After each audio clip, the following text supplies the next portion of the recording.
একটা কথা অস্বীকার করার উপায় নেই, ওই সময় ফয়জুল করিমকে ছাড়িয়ে আনতে যত চেষ্টা আর শ্রম দিয়েছিল চরমোনাইয়ের নেতারা, তার চেয়ে অনেক বেশি করেছে বাংলাদেশ সরকার ও পররাষ্ট্র মন্ত্রণালয়।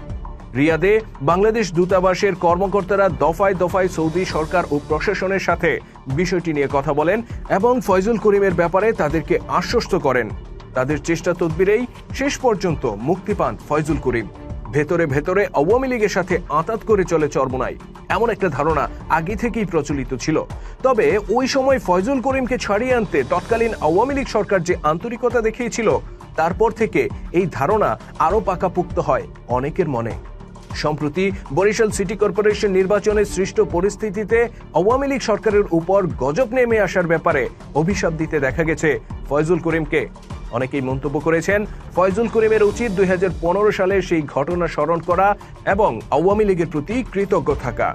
ঠিক কী কারণে সৌদি আরবে আটক করা হয়েছিল ফয়জুল করিমকে? সমসাময়িক পত্রপত্রিকা ঘাটলে এর পেছনে সম্ভাব্য কয়েকটি কারণের কথা উল্লেখ পাওয়া যায়। প্রথমত, ফয়জুল করিম সৌদি আরবে সরাসরি প্রবেশ করেননি। তিনি দেশটিতে প্রবেশ করেন ওমান থেকে।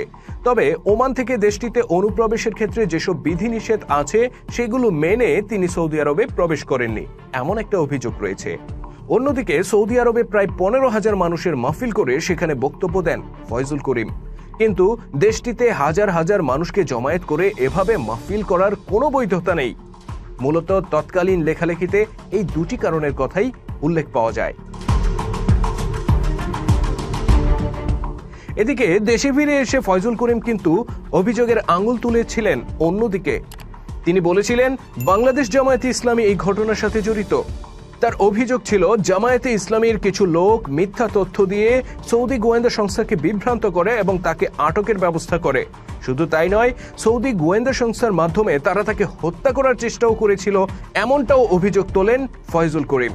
তবে তার এই অভিযোগকে ডাহা মিথ্যা বলে উড়িয়ে দেন বাংলাদেশ জামায়াতে ইসলামীর নেতৃবৃন্দ।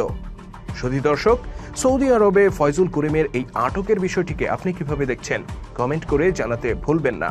ভিডিওটি যদি আপনার ভালো লেগে থাকে তাহলে অবশ্যই লাইক ও শেয়ার করার অনুরোধ রইল।